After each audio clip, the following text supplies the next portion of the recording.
Sur ce résumé de la quatrième étape du Tour de Romandie, 149 km autour de Sion dans le Valais suisse, 5 Grands Prix de la montagne à gravir, 3500 mètres de dénivelé. Aujourd'hui au menu, et donc une étape qui est partie tambour battant avec 30 coureurs qui se sont livrés bataille dès le premier col et 5 coureurs que vous voyez là qui ont réussi à former l'échappée du jour avec seulement 2 minutes 15 d'avance au maximum sur le peloton. Il y a donc devant Thomas De Gendt, vainqueur d'étape sur ce Tour de Romandie, Michael Nieve, l'Espagnol de la Mitchelton Scott, Duke Carty d'Education First, Amador et Perlsteiner, un Autrichien de la Bahrain Merida. Nous sommes maintenant dans l'avant-dernière ascension du jour et vous voyez qu'un trio s'est formé en chasse. Il y a donc Yannis Aguirre, Emmanuel Buchmann et Felipe Martinez de la formation Education First. L'écart est de 49 secondes de retard pour ce trio sur les 6 hommes de tête, les 5 hommes de tête, pardon.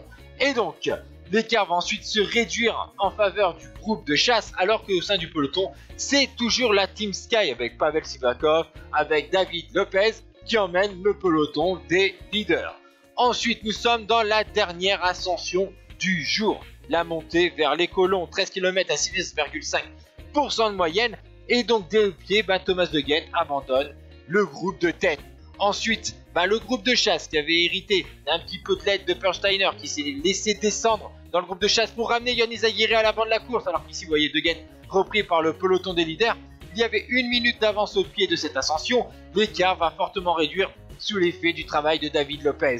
André Amador, malheureusement, le Costa-Ricain n'arrive pas à suivre le rythme du quatuor que vous voyez là, avec donc Buchmann, Nieve, Yannis Aguirre et encore Felipe Martinez. Alors qu'au sein du peloton, vous voyez qu'on se livre bataille pour le maillot jaune, avec le maillot du meilleur jeune, Egan Bernal qui attaque. Mais vous voyez que Primož Roglič, le vainqueur du dernier Tour du Pays Basque, réussit à prendre la roue du Colombien, alors qu'à l'avant de la course, Martinez et Yannis Aguirre avaient réussi à lâcher leur compère d'échappée. Ensuite, le Colombien va réattaquer, mais Primož Roglič, assis sur sa selle, réussit à garder la roue du Colombien, alors que derrière, Fuglsang, Porte, Rui Costa ont une petite trentaine de secondes de retard sur le groupe de tête. Devant, on s'entend pas bien, et finalement ça va permettre au groupe des outsiders de revenir sur le groupe des leaders, entre guillemets. Ensuite, sur le sommet de la bosse, Fuglsang et Rui Costa vont décider de prendre les devants, parce qu'on se regarde un petit peu entre les favoris, parce que Egan Bernal veut peut-être encore attaquer, il reste encore quelques petits pourcentages sur cette ascension, entre guillemets finale, parce que c'est la dernière. Alors que dans un troisième échelon, on a le groupe Latour, Gaudu, Jasper, Hansen.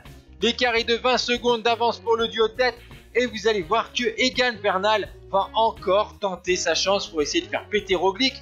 Et malheureusement, Roglič ne lâche pas la roue du Colombien. Ensuite, Rui Costa va faire la jonction sur le sommet sur le duo de tête. Ensuite, on va voir Richie Porte revenir au début de la descente.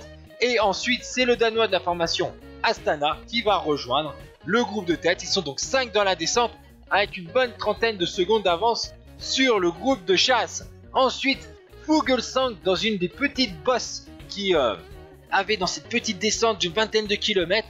Et le Danois vainqueur du Dauphiné libéré l'année dernière part tout seul, va avoir 40 secondes d'avance au pied de la descente. Derrière, Rui Costa a été piégé. Pour une fois, lui qui fait un petit peu le profiteur, et là c'est le Danois qui profite de l'opportunité pour remporter cette étape reine du Tour de Romandie. Ensuite, à plus de 40 secondes, Roglič prend les bonifications devant Bernal, Rui Costa 4ème, 5ème Porte, alors que derrière, à plus de 2 minutes, arrive le groupe de Nice, Latour, etc. Demain, la dernière étape entre Mont-sur-Rolle et Genève, 181 km, avec normalement une arrivée pour les sprinters. Ciao tout le monde!